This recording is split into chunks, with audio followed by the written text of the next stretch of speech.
বয়স, ছোট মানুষ 26 বছর বয়স, তাও আমার 5 বছর বয়স পার হয়ে গেছে।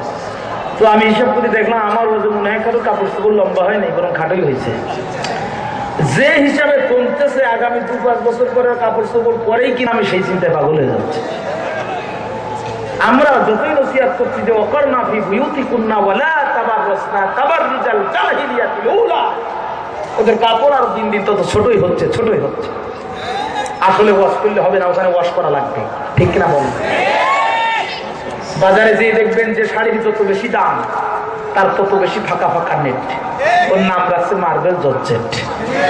এক চোখের 5 প্রকার medicine, lipstick, lip gel, lip liner, mascara, ওর কাম সারা। পায়ে হিল পরবে, জুতা পরবে, এত উঁচা হিল একবারে উহুদ পাহাড়ের অর্ধেক।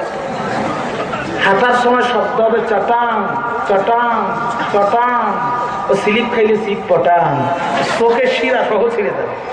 ভেন্টি ব্যাগটা কাঁধে নিয়ে ঈদুল আজহার মার্কেট করার সময় মেয়ে লোকটা থাকে বাঘের বাচ্চার মতো সামনে, স্বাধীন বাংলাদেশ বাঘের বাচ্চার মতো সামনে, আর পুরুষ মানুষটা থেকে টিভির বাচ্চার মতো পিছনে। দেখলে মনে হয় যে ওরাই রাজমিস্ত্রি আর আমরা সব জোগাড়ি। কথা বলেন না কেন? আবার একজন কয় হুজুর আপনাদের ওদের সেই আলকাতরার দাম বেশি। আমার তো বয়স কম, রক্ত গরম। আমি করলাম কারণ ফরহদ কয় এরশাদ সাহেব যখন ছিল ক্ষমতায় আপনি ছিলেন কোথায়? আমি তো ছোট মানুষ, আমি তো জানি না কোথায় ছিলেন। কয় এরশাদ সাহেব ঘোষণা করেছিল বেপর্দা বোরকা ছাড়া ঢাকা রাজপথে আসবে যারা, আলকাতরা মাখবে তারা। রাতারাতি কাম হয়ে গেল, সারা জীবনও বোরকা পরেনি যারা, পরের দিন বোরকা পরে ঢাকায় নামছে তারা। আমি বললাম মিয়া ওটা ওয়াজে হয় নাই, ওটা ওয়াশে হয়েছে, ঠিক কিনা বলেন? আরো জোরে বলেন ঠিক কিনা? আমার ভাইরা শুধু তাই না, অপারেশন ক্লিন হার্ট যখন শুরু হলো আমার যশোরে একটা ঘটনা ঘটে গেল। আমি তখন ক্যান্টনমেন্ট কলেজে ইন্টারমিডিয়েট ফার্স্ট ইয়ার পড়ি। একটা গল্প শুনলাম যে এক মেজর ফজরে নামাজ পড়ে রাস্তায় দাঁড়াইছে এক হিন্দু মহিলা, শীতের সকাল, তারপরে এত হালকা কাপড় পরছে যেটা দেখে মেজাজ খারাপ। মেজর বলছে মহিলা না, তুই যে ড্রেস পরেছিস তোর দেখে অগণিত যুবকের চরিত্র নষ্ট হওয়া স্বাভাবিক। ঠান্ডা পানিতে না, তো শাস্তি হচ্ছে 50টা ডুব মারবি। এখন শীত যতই কম হোক পানি কিন্তু ঠিকই ঠান্ডা থাকে, ঠিক কিনা বলেন? তো পানিতে 20-25টা ডুব মারার পরে পোল্ট্রি মুরগির মতো হাঁপানো শুরু করছে। পাশ থেকে একজন সৈনিক বলছে, স্যার হাজার হোক মাছ আপনি হিসাবে আল্লাহ তাকে দিয়েছে খ্যাতি, আপনি যদি একটু ক্ষমা করেন খুব বেশি হবে না ক্ষতি। বলছে তার মানে কি? বলছে মাফ করে দেন। ঠিক আছে মহিলা তুমি ওঠো। আর ওর বলছে রাইফেলটা রেখে তুই নাম।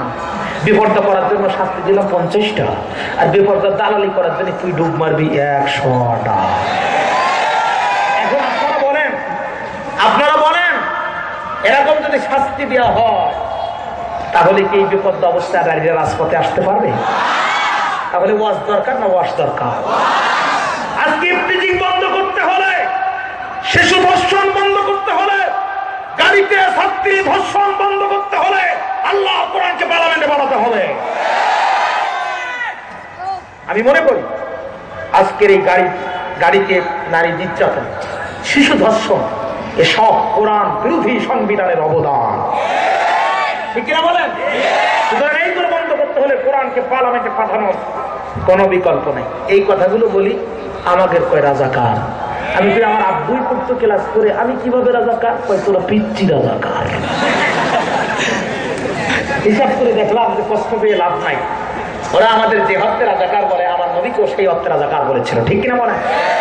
মোহাম্মদ রাজাকার এই মুহূর্তে মক্কা ছাড়। আল্লাহ নবী বললেন আল্লাহ মক্কা কার? আমার আল্লাহ বললেন লা উকসিমু বিহাযাল বালাদ, ও নবী মক্কা আমার, এবং ওই মক্কার জমিনে একমাত্র থাকার বৈধ অধিকার আছে তোমার। সুতরাং আমাদের যারা বলবে রাজাকার, আমরা বলবো বাংলা ঠিক কিনা বলেন? কাম টু মাই পয়েন্ট, বারবার ঘুরে যাচ্ছি যে কথা বলছিলাম। আজকের পত্রিকা দেখলাম বাগেরহাটের এক নেতা 10 কর্মী সহ এক বোরকা পরা মুসলিম কলেজ ছাত্রীকে গণহারে ধর্ষণ করেছে এবং সেটা ভিডিও চিত্রে অত্যাধুনিক গ্রাফটার মোবাইল দিয়ে ভিডিও করেছে এবং এটাকে ইন্টারনেটে ছড়িয়ে দিয়েছে। এই পাবনাতে গত 2 বছর আগে দাসুরিয়াতে একটি ঘটনা ঘটলো, আমি পত্রিকা পড়েছিলাম। সুমি নামক এক মহিলাকে গণহারে ধর্ষণ করে আমার দেশের তথাকথিত সোনার ছেলেরা হাত ভেঙে পা ভেঙে গাছের গায়ে ঝোলায় রাখছে। কুড়িগ্রামে 3 বছর আগে যখন আমি পা দিলাম, থানার সামনে একটা লাশ ফেলানো আছে। আমি দেখে অবাক হয়ে গেছিলাম যে লাশ দেখছি, মানুষ নাই, এমন দৃশ্য তো দেখি নাই। পাশে এক প্রশাসনের ভাইকে জিজ্ঞাসা করলাম, ভাই কি খবর? ভাই আমার দেশের সোনার ছেলেরা মেয়েকে নিয়ে পাট বাগানে গণহারে ব্যবহার করেছে। এরপরে তার গলায় ফ্যাস লাগে, পৃথিবীর জমিন থেকে বিদায় দিয়েছে। 3 দিন হলো পুলিশ লাশটি থানায় নিয়ে আসছে, আজও পর্যন্ত কোনো পরিচয় পায় নাই। আমার ভাইরা, আমি অবাক হয়ে গেলাম, আশ্চর্য হয়ে গেলাম, আমার চোখ দিয়ে টপ টপ করে পানি পড়লো, কলিজা আমার চৌচির হয়ে গেল। আল্লাহ, এদেশের মানুষ যদি বুঝতো আর কোরআন যদি পার্লামেন্টে চলে যেত, পার্লামেন্টের মাধ্যমে আইন পাশ হয়ে জুডিশিয়ারিতে যদি আসতো, আর জানিয়াতু ওয়া জানি ফালযিকু কুল্লু ওয়াহিদুম মিনহুমা, জেনাকারে আর জেনাকারী যদি ধরা পড়ে, তাহলে বিবাহিত অবস্থায় এক শাস্তি, অবিবাহিত অবস্থায় আর এক শাস্তি। অবিবাহিত অবস্থায় জেনা করলে শরীরের পরে 100 চামড়ার ভেতরে আঘাত করো, যদি 80 আঘাতের পরে মারা যায়, মৃত দেহের পরে আরো 20টি আঘাত করো। বিবাহিত অবস্থায় জেনা করলে ওদেরকে ধরো, নারী হলে বুক পর্যন্ত কত কঙ্কর নিক্ষেপ করো, ততক্ষণ মৃত্যুবরণ করবে না যতক্ষণ। আল্লাহর কসম, সুপ্রিম কোর্টের সামনে একটি ধর্ষক, একটি জেনাকারের এভাবে যদি বিচার করা হতো, আর এইগুলো যদি স্যাটেলাইট চ্যানেলের মাধ্যমে প্রচার করা হতো, যেই জমিনে কিশোরী পর্যন্ত ধর্ষিত হয়, মাসুম বাচ্চা ধর্ষণ যারা করে, এই কোরআনের আইন দিয়া যদি পার্লামেন্টের মাধ্যমে বিচার করা হতো, ধর্ষণ করা তো দূরের কথা, বাংলার লক্ষ যুবকদের স্বপ্ন তো বন্ধ হয়ে যেত। এখন বলেন, কোরআন পার্লামেন্টে যাওয়ার দরকার আছে না নাই? আছে না নাই? অনেক মৌলবী কয় কোরআনে আবার রাজনীতি আছে না, কথা কয় কি কয় না? আচ্ছা, আল্লাহ রাজনীতি ছোট না বড়? সবার চেয়ে বড় হাঁস, তার নাম কি হাঁস? আরো জোরে কম। সব পথের বড় পথ, নাম কি পথ? আর সব নীতির বড় নীতি, তাকে বলা হয় আল্লাহর নীতি। ছোট না বড়? আল্লাযীনা ইম্মাক্কান্নাহুম ফিল আরদ, সূরা আল হজ্জের 41 নম্বর আয়াত দ্বারা আল্লাহ বলছে, আমার খাঁটি বান্দারা যদি রাষ্ট্র ক্ষমতায় যায়, তার মানে নামাজ কালাম পড়ে যারা পীর মাশায়েখ যারা, এরা রাষ্ট্র ক্ষমতায় যাক, এটা আমার আল্লাহ চায়। যারা নামাজ কালাম পড়ে সত্য কথা বলে মানুষের হক প্রতিষ্ঠার আন্দোলন করে, এরা রাষ্ট্র ক্ষমতায় যাক, এটা আল্লাহ চায়। আর ব্রিটিশ আমিরের পাবে, আমেরিকার পা চাটা গোলামরা চায় আলেম ওলামা যেন রাষ্ট্র ক্ষমতায় না যায়। ঠিক কিনা বলেন আমার ভাই? এরপরে আসেন, পর্দার ব্যবস্থা চলে গেল। আহাল্লাহুল বাইয়া ওয়া হারামার রিবা, আল্লাহ বলছে আমি ব্যবসাকে জায়েজ করছি, সুদকে হারাম করছি। ইয়া আইয়ুহাল্লাযীনা আমানু, হে ঈমানদাররা, লা তাকুলুর রিবা ইয়াদাফান মুদাফা, দ্বিগুণ চক্রবৃদ্ধি হারে তোমরা সুদ ভক্ষণ করো না। তার মানে কিছু মানুষ কালেমা গ্রহণ করে মুসলমান পরিচয় দেবে, আবার সুদের জন্য নোবেল প্রাইজও নিয়ে আসবে। এটা আল্লাহ 1000 বছরে জানে কি জানেন? আপনারা কথা আসতে বললেন কেন? জোরে বলেন। এই সুদের আলোচনা শুনলে মঞ্চ থেকে আসতে আওয়াজ আসে, কারণ প্রায় লোক জড়িত। কথা বলেন না কেন? বক্তারা সুদের বিরুদ্ধে বক্তৃতা করতে করতে মঞ্চে লাশ পেটে মারা যাচ্ছে। উত্তরবঙ্গের শ্রেষ্ঠ বক্তা আব্দুল্লাহ খান সালাফি সুদের বিরুদ্ধে মঞ্চে বক্তৃতা করে লাশ পেটে স্টেজে মারা গেল। সেই বছর ডক্টর ইউনুস রহমাতুল্লাহ আলাইহি সুদের উপরে পিএইচডি ডিগ্রি নিয়ে আসে, নোবেল প্রাইজ নিয়ে আসলো সেই বছর। বলেন, এখানে ওয়াজ করে কাজ হবে? এখানে কি করা লাগবে? চিল্লায় কোন? গ্রাম্য ভাষায় বলে 7 সুদ করে নাম এক কাগজে লিখে যদি গরুর গলায় ঝুলাই দেওয়া হয়, ওই গরুর নাকি আতুল পোকাগুলো পড়ে যায়। আমি বলি, আর 7 সুদ করে নাম লেখার দরকার নাই, ওরা মাত্র 100 টাকায় 10 টাকা খায়, ওরা মাত্র 100 টাকায় 7 টাকা খায়, ব্যাংকগুলো 100 টাকায় 8 টাকা খায়। এই জন্য ওদের নাম লিখলে যদি গরুর গলায় ঝুলাই দিলে গরুর আতুল পোকাগুলো পড়ে। ডক্টর ইউনুস 100 টাকায় 46 টাকা সুদ খেয়েছে, ডক্টর ইউনুসের নাম লিখে গরুর গলায় ঝুলাই দাও, ওই গরুর বিসি সহ পুড়িয়ে দেবে।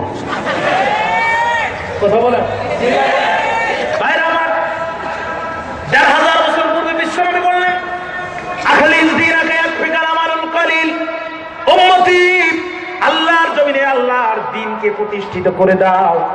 আমি নবী কথা দিয়ে গেলাম, অল্প আমল তোমাদের জান্নাতের মালিক বানায় দেবে। বন্ধুরা আমার, দেখবেন হাজী সাহেবরা হজ থেকে ফিরে আসছে, 3 লক্ষ টাকা লাগে মক্কায় হজ করতে যাওয়ার জন্য। 3 লক্ষ টাকা জমা দিয়া হাজী সাহেব হজ করার জন্য মক্কায় গেল।